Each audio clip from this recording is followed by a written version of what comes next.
বলছে আজকে চাকরিহারা শিক্ষক যারা তারা ডিআই অফিসে গিয়েছিলেন, পুলিশ যেভাবে তাদের লাঠিপেটা করলো এবং এমনকি লাথি পর্যন্ত মারছে, লাথি। ডিআই অফিসে গেছিলেন কেন?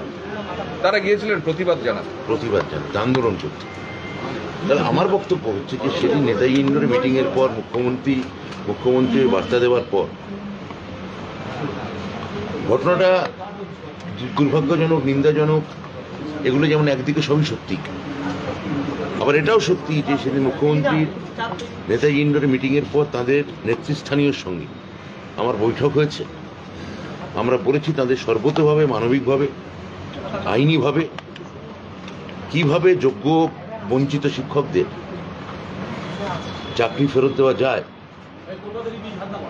সে ব্যাপারে একটা সুরাহার পথ আমরা খুব দ্রুত বার করব। সেই নিয়ে ওদেরই নেতৃবর্গের সঙ্গে কথা, ওরা আমাদের সঙ্গে বসতে চেয়েছিল এই শুক্রবার বা শনিবার বা এই সপ্তাহে। সে তারিখও ঠিক হয়ে গেছে যে ওরা আসবেন আপনার কাছে। হ্যাঁ,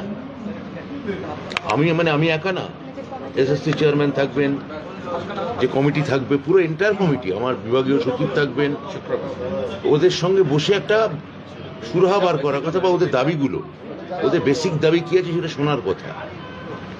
তাহলে আমার বক্তব্য হচ্ছে যে আপনি যদি যে সরকারের কাছে আপনি দাবি করছেন, সরকার আপনাদের সর্বতভাবে সাহায্য করছে, শিক্ষা দপ্তর সর্বতভাবে সাহায্য করছে, এসএসসি আপনাদের সঙ্গে যখনই দেখা করতে চাইছে দেখা করছেন, আমাদের সঙ্গে মিটিং চলছে, তাহলে সেখানে আপনার কথা অনুযায়ী আন্দোলন, লড়াই, প্রতিবাদ এগুলো তো কিছুদিন স্থগিত রাখা যেত, এগুলোর জন্য তো দিন পড়ে আছে।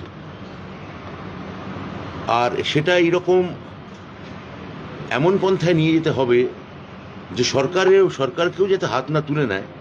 প্রথম কথা হচ্ছে ওনারা যাই করুন, আমরা ওদের প্রতিরক্ষা দেব, আমরা যোগ্য বঞ্চিতদের প্রতিরক্ষা দেব।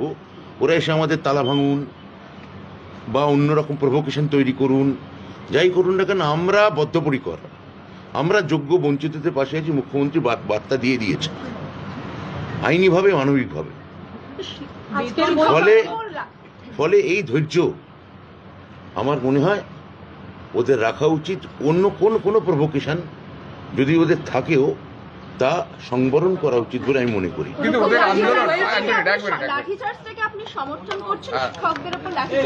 তো প্রথমেই বলে দিলাম, এটা তো একটা বিচ্ছিন্ন পার্ট নয়। আপনি কি ওদের এই জঙ্গি শব্দটা আপনি বললেন, আমি সেটা মনে করি না। এই যে ওদের আমাদের সঙ্গে বসা অবধি ওদের আন্দোলনটাকে আপনি সমর্থন করছেন? আমি আপনাকে প্রতি প্রশ্ন করছি।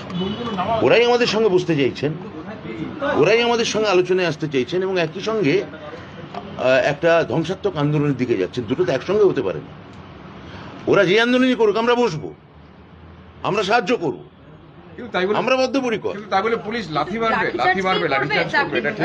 পুলিশ প্রশাসন কি করেছে, পুলিশের একটা একটু ভার্সন আছে। আমি তো পুলিশ প্রশাসনের হয়ে আমি কোনো এখানে মানে মন্তব্য করতে পারি না। এটা আমার মনে হয় ওখানে একটু আগে সমস্ত মিডিয়ায় আমি দেখেছি আপনার পুলিশি ভার্সন নিয়েছেন, সেটা পুলিশকেই জিজ্ঞেস করুন। আপনার দপ্তরের অধীনস্থ শিক্ষকরা আজকে যেভাবে পুলিশের হাতে নিগৃহীত হলো, লাঠিপেটা কথা হয়ে গেছে তো ভাই, এক কথা আপনি কি নিন্দা করেন? ভারী গলায় বললে আমি উত্তর দিয়ে দেবো? না, আপনি কি ভারী গলায় বলতে বললে আমার গলাটাই এরকম? আমি বলে দিলাম তো, আমার গলাটা এরকম। আপনি কি নিন্দা করছেন এই ঘটনা? আমি যা বলা বলে দিয়েছি, আপনি শোনেননি? করতে চাইছি, তা একটু ধৈর্য না ধরার কি আছে? এই নিশ্চয় পুলিশি ভার্সন নিয়েছে, নিশ্চয়ই নিয়েছে। Thank you.